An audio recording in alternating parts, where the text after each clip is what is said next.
Ayan, may galang shout out. Muli nagbabalik po yung lingkod. Ay, grabe. Paano ba matatapos nga pala ang mga pagdi-reaction? Alam nyo na yon ano? Mga reactor, hindi maiwasan. Kagaya ko, ito. May napanood ako na video kay Papa Shider. Papa Shider, pahiram muna ako.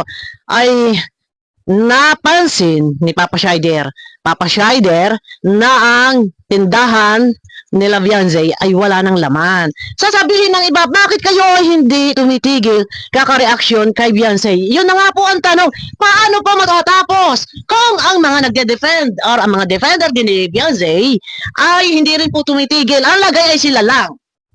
Ang lagay ay sila lang talaga ang gagawa ng video, mag-i-reaction ang mga defender ni Beyonce dito sa Kalingap. Gamit na gamit nila ang Kalingap. Oh, kagaya ni Kapeso. Oh, ay paano? Ang lagay kayo lang. Paano matatapos kung mismo sila ay walang katigil-tigil? Tumigil na nga ang mga nandito sa Kalingap, okay? Di ba? Hindi na kami nag-reaction. Ay kung si Papa Shider nag-reaction patungkol sa nakita niya na ang tindahan nila Beyonce ay wala ng laman, wala tayong magagawa. Hindi talaga matatapos yan. Sa pagbawal na napigilan man ay kung napupuna, kagaya nito ni Papa Shider, napuna ang tindahan nila Beyonce, wala tayong magagawa. Dahil kung yun nga, mga defender ni Beyonce, wala katigil-tigil, ay di, vice versa. Eto na, ano nakita mo, Papa Shider? Ha? Ano nga nangyari? Ano nakita mo? Pahiram ako ng video, boss, ha? Okay? Eto na. Bakit nga ba napansin ko nga din ay walang laman ng tindahan? Ayan, nakikita ninyo, nandiyan, oh. Ayan, kita nyo? Ano nangyari? Bakit nasimot? Oh, nasimot ang laman. Ano? Content creator ako, ha? Gumagawa talaga ako ng video. Ito talaga yung ginagawa kong video kung ano man masabi ko dito. Ay, ang reactionan ko dito ay si Papa Shider. Okay? Wala akong kinalaman sa napuna. Basta pinanood ko siya, ay yun ang kanyang napuna. O, hindi ngayon. Sige, reactionan ko. Papa Shider, pahiram. Okay? Pakinggan nyo, ha? Mga kalingap, eto na naman tayo, guys. Ano yun? Muling magbabalik na naman si Papa Shider. Okay. Ano ba? Eto nga, guys. Nakita natin. Alin? May napansin nga natin. Alin? Doon sa vlog ni Biandy, guys. May napansin sa vlog ni Beyonce. Ay, Marisol! Ako din napansin din. Hindi ko na lang inintindi. Hindi ko na lang pinansin. So, palit yung reaction na ni Papa Shider. Ay, wala akong kinalaman ho dito. Ako man ho ay may napansin ay hindi ko na lang din ho. Hindi ko na lang din ho inintindi, okay? Na, bakit? Wala nang laman. Aray, Tindahan nila. Aba, paktay tayo. Wala na raw laman. Ayun nga. Wala na raw laman ang tindahan. Taktay. Bakit naubos ang laman? Bakit nga baga wala nga laman? Nakita ko nga wala nga laman. Bakit? Ano nangyari? Bakit nagkagayon? So, ibig sabihin hindi lumago. Ay, wala akong pakialam kung lumago man yan o hindi. Ay, ako lang nag-reaction sa iyo. Hindi lumago ang tindahan. So, ibig sabihin, hindi kumita. Ay, kumita man yan o hindi, ano magpakialam natin doon? Wala akong pakialam doon. So, ano pa? naghihirap na yata. Naghihirap na daw yata? Ay, hindi ko alam. Pero, pagsahod ni Beyonce ay paldo. Baka mapupuno uli. Malalagyan ulit ng laman. Nasaan na pala yung mga marites na magkakatsukara na naandoon tulong-tulong sa pagdi-display ng mga paninda noon na nagbukas yung tindahang iyan. So, sabi niya, baka daw naghihirap na. Teka nga, pakinggan nga muna, balikan natin. Doon sa vlog ni Biandy, guys, na bakit wala nang laman Oh, wala na laman. yung tindahan nila. Aba, Aba! Taktay. So, bakit? Baka naghirap na kamo? naghihirap na yata, guys. Ay, wala akong kinalaman dito, ha? Ay, pambihira itong ating mga kasamang ito. Ay, nalabas ang aking bilbil. Pambihira itong mga kasama nating ito. Talagang baka daw naghihirap na. Ay, hindi ko alam. Ay, baka bumalik sa dati. Sa dating buhay, hindi nga lang mahalata dahil magandang bahay. Ito yung pinakamahirap eh. Pagka walang source of income, ano ba trabaho ng tatay? Ano ba trabaho ng nanay? Eh, hindi ko ho alam. Wala yata. Yata. Hindi ko ho alam. Wala yata. O yata, tatandaan na kasi sinasabi. Pero ayun nga, kay Papa Shider, naghirap na yata. Oh, lagi niyong nanamnamin ha. Walang rektahan na parating. Yata. Sabi ni Papa Shider, naghirap na yata. So, hindi, yun ay 50-50. Parang oo, parang hindi. Okay. Tapos, Naghihirap na ba? oh, tanong, naghihirap na ba? Yun ang tanong. Nung 2 months na walang vlog, 3 months. Okay, pang 3 months ngayon, July, pang 4 months na ngayon. Month of April, hindi halos na vlog. May, wala. June, wala. So kada vlog niya, nabibigyan siya ng allowance si Kalinga Prab. Ngayon, ano ba ang source of income ng magulang? Ang tanong, naghihirap na ba? Ay, hindi ko ho alam. Eh, boss, ay kay naman. Ay, taloy. Sinabihan di. Bakit lagas na? Nagiwalan si Papa Shider. Wala nang laman. So, hindi ko alam. Yun nga. Baka ito ay ginagamit nila sa pang-araw-araw yung laman ng tindahan. Okay, ano? Lahat na, yung mga gamit sa kusina, pagluluto, baka doon na kinukuha. Or baka naman nabili ng mga tao at hindi lang nakapamili. Or, yan ang hindi ko alam, hindi ko masasagot ano nangyari, kung saan napunta. Bakit hindi lumago? Pero kung nagamit nila yung laman ng tindahan, maaaring hindi ganun kasimot. Di ba? Hindi ganon na talaga halos wala nang sabit-sabit. Mga nakasabit na shampoo. Itong side na to, lahat ng shampoo, cream silk. Okay, kasama yung mga sabon na nasa sachet. Tapos sa kabila, mga juice naman yan, hilira, nakasabit. Tapos sumunod, mga kape, lahat na. Mga swakpak, mga energy, lahat na, kompleto na. Tapos sa kabila naman, puro mga lahat-lahat, kompleto na. Mga magic sarap, mga nor, mga nakasabit, lahat. Pero wala nga halos sabit-sabit. Anong nangyari? Pambira ka, Papa Shider, ang daming nare-reaksyonan. Yun talagang yun na-reaksyonan. Pero okay lang yan. Wala tayong magagawa kung mag-reaction si Papa Shider. Kasi Papa Shider, ang nare-reaksyonan ko, ay kung yun nga, mga antay-kalingap, walang katigil-tigil, mag-reaction sa kalingap, ay tayo pa ba naman? Paano nga matatapos nga, ay kung sila hindi nga tumitigil. Tapos, ang tindahan nila, nakita natin. Kita ko nga. Nagluto, naglaba, si Bianbi, nagluto. Masarap, favorite ko yung mga gusto ni Beyonce na pagkain. Paanong manok, favorite ko yan, taas ang collagen yan, guys. Kailangan tayo kumakain tayo, bumibili tayo ng paanong manok. Lutuin nyo sa yung paatim. Paatim, ipalambutin nyo sa pressure cooker. Tapos merong sarap po yan. As in, pagkain mo, tanggal na buto. Tapos, favorite ko din po tuyo. Ayan, mga favorite ni Beyonce. Favorite ko po yan. Okay, nagluto. Tapos naglaba. Ayaw niya kay Kabalbas ay wala daw planggana, walang batsyat, walang timba. Tapos hindi nakita nagkusot. So, nagpunta nga daw doon. Nagpunta sa ilog, hindi nakita kung naglaba. Basta binasalang ng damit. Hindi ko alam. Bahala kayo dyan. Tapos nakita natin yung tindahan nila. Bakit wala nang laman? Bigyan mo kaya ng budget, boss. Punayin mo yung tindahan. Siguro pag may 30,000, punong-puno na yan. Ang dami. Ay, parang ang sarap magtindahan, Kaya lang hindi ako pwede dito sa amin kasi nga, subdivision to, medyo tahimik talaga. Hindi siya, ang tao hindi lumalabas. Namimili yung mga tao, nag-groceries na, pero hindi pa pwede dito. Gusto ko groceries, sari-sari store. Negosyo. Kaya lang, pag dito sa area namin, patay talaga ang negosyo. Kaya, ikaw, yung tindahan ni Beyonce, punuin mo na. Yung tindahan ni Beyonce, at tanong kung malakas ba yun? Kasi yung harap nun halos walang bahayan. Meron man tao dumadaan. So yung mga dumadaan, bumibili ba? Okay. Papa Shider, baka hindi halos kumikita. So dami na pwede reaksyonan. Bakit iyan ay nakita? Napansin ko yung walang laman. Hindi ko na nga pinansin. Nireaksyonan mo. Kaya ikaw wala reaksyonan ko. Lagyan mo yung tindahan ni Beyonce.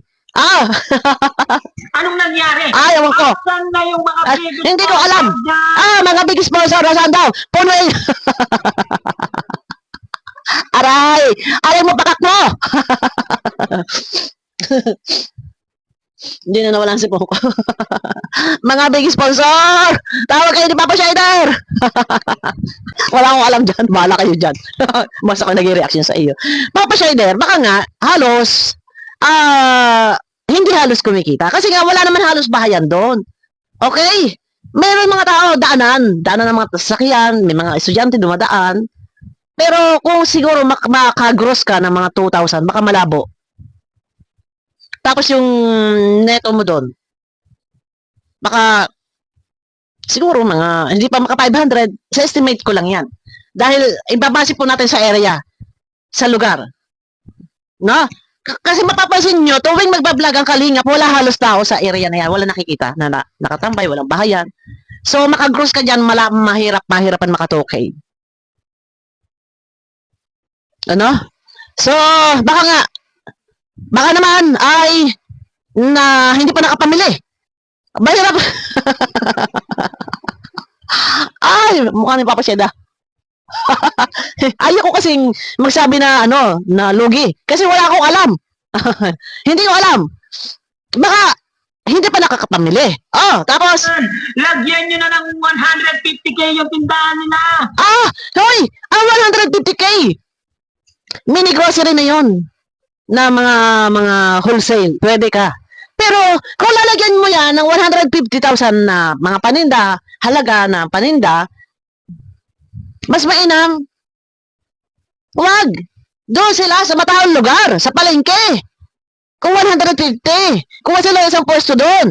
Tapos yung 150, kahit yung 100,000 ipuhunan sa paninda, sure, babalik ang pera. Yung 100 ipuhunan sa paninda, and then yung 50 sa pwesto, balik ang paninda. Ayan, Kasi kung yung 150, ilalagay mo dyan sa tindahan nila, gagastusan ng sponsor, patay. Hindi yan babalik dahil nakikita ninyo, yung area, wala halos nakikitang tambay na tao. Wala halos bahayan. Meron man, mangilan-ngilan dumadaan, mga student pa. Ay, hindi lahat dadayo dyan para dyan bumili. Di ba? Kung yung lugar pa ni Ate Marisa, nila Marian, yun ang magandang pwestuhan. Yung tindahan. Pag ikaw ay punong-puno doon, lahat kompleto ka na. May soft drinks, may bigas, may tubig. Lahat na. Mayroon kang tangke ng gas. Lahat na. Sari-sari store. Tapos lagyan mo pa ng ulam na luto. Dalawang klase, prito. Halimbawa, may pritong isda galunggong, may sinigang na bangos, may sinigang na baboy, mayroong mungko, may ginisang, may adobong puso ng saging, mga ganon. May mga upo. Ay, iwan ko pag hindi pinakamalaking kita mo na dyan sa isang araw, yung neto mo na, 2,000. Ako, kung maganda-ganda lang ang lugar ko dito, Papa Shider, ay hindi lang ako pwede dito magnegosyo. Yun ang gusto ko, ganun. May sari-sari store ako, talaga kompleto. Mga 200,000 yan. Saan naman nakukuha ng 200,000? Wala nga kahit 10,000. Pambihira. Ano ba yung sinasabi ko? Diba? Tuloy. Linalangaw na yung tindahan nila. Oy, nananawagan ako sa mga sponsor ni Jancy. Nilalangaw Baka daw. naman bigyan nyo naman nalaman yung tindahan ni Jancy. Mabihira ka talaga. Nilalangaw daw yung tindahan. Mabihira ka. Ay, wag kang ganyan. Wag kang ganyan, hindi man. Baka naman, hindi natin alam. Pambihira to si Papa Shider, nilalangaw na raw yung tindahan. Hindi ko alam. Mas nakita mo ba? Hindi natin alam. Baka bumibili naman dyan si Liking. Saka si Sarah Jane. Yan ang bumibili dyan. Di ba? Ay, hindi ko alam guys kung nilalangaw. Hindi ko alam at wala naman ako dyan sa lugar na yan. Pambihira ka, Papa Shider. Sobra ka na, ha? Tuloy. Linalangaw na. Ala. Salbahe. Para kong ubuhin. Salbahe. Ano yun? Isdaan? Pag nalalako, mabantot na yun. Pambihira ka. Anong nangyari? Ayoko. Bakit nilalangaw na yung tindahan nyo? Ayoko. Paulit-ulit ka. Ngayon, nalalawagan si Papa Shider sa mga sponsor. Ay, ano ba ka? Bakit ba pinabayaan nga ninyo? Ang pangkabuhayan ay wala ng laman. Ay, ako ay nag-reaction. Kay Papa Shider, wala akong kinalaman. Basta ako ay gumagawa lang ako ng video as content creator. Ito yung trabaho namin, gumawa kami ng video. Wala akong kinalaman doon. Papa Shider, ang dami pwede reaksyonan. Bakit yan ang napansin mo? Napansin ko ngayon. Wala nga laman yung tindahan. Eh, bakit bagay napansin mo pa rin? Pero wala akong magagawa kung i-reaction na niya ni Papa Shider. Okay, kung ang mga anti-kalingap nga ayaw tumigil ka reaction sa kalingap. So, pinagbigyan na, hindi na nga kami nag-reaction. Eh, wala silang tigil. Eh, ako naman nag-reaction lang sa kasama ko. Kay Papa Shider. Okay, konti pa. Ano na, 3 bili na lang yata yung mga tao dyan. Lagas na yan eh. Wala nang bibili dyan eh. Ah, 3 bili na lang daw ng mga tao, baka lagas na, wala na raw bibili. Ay, hayaan mo na. Kung walang bumili, hayaan mo na lang. Mga sponsor, nasada kayo. Ano, wala na naman yung tindahan. Oh, paano yan? Ay, ilang buwan na ba walang vlog? Magpapang-4 na buwan na. So, wala sigurong pasok na pera. Kaya siguro, yung kanilang gastusin ay doon nakukuha. Walang pasok na pera everyday. Kaya doon siguro kumukuha ng panggastos. Hindi naman natin alam. Baka naman sila ay nabibigyan na rumerekta na doon ng mga sponsor. Ay, pero malay mo, sa pagbablog mong ito ay malaking promotion. Mamaya, yan sinasabi ko sa Papa Shider. Puna ko na. Baka mamaya may mga sponsor dyan na magbigay ng pang na 150,000 para sila ay buhay na buhay at may pangkabuhayan. At teka, ang tanong, hanggang kailan ba lalagi sasaluhin sa kagipitan? Hanggang kailan na lagi sasaluhin sa kawalan? Ayun ang tanong. Binigyan na ng panimula, nagkaroon na ng tindahan, bakit hindi pinalago? So ngayon, wala na laman, ay hindi ko alam, baka hindi pa nakakapamili. Pero kung sakali man na yan talaga ay wala na puhunan, panahon ba, muli at muli, na lagi sasagipin, sa kagipitan, at sa pagiging, ayan na, wala na laman. Palagi ba, na lagi sasaluhin sa kagipitan, sasagipin sa kagipitan? Ayun ang tanong. Ngayon, sabi ko nga malakas naman yung mga katawan nila, eh bakit hindi mag-isip ng strategy kung paano kikita ng higit pa sa inaasahan? Kung hindi kumikita yung tindahan, ito naman kasi si Papa Shider. Okay, ako nag-reaction lang ho. Nakabasa ko sila ng sinabi ni Papa Shider. Ngayon, sabi ko nga, muli at muli, nandiyan na mga sponsor kasi nananawagan si Papa Shider sa sponsor. Teka muna, Papa Shider. Muli at muli ba? Siguro naman nasagip na sila doon sa kahirapan ng buhay, sa kawalan. Nakapagsimula na eh. Matagal na eh.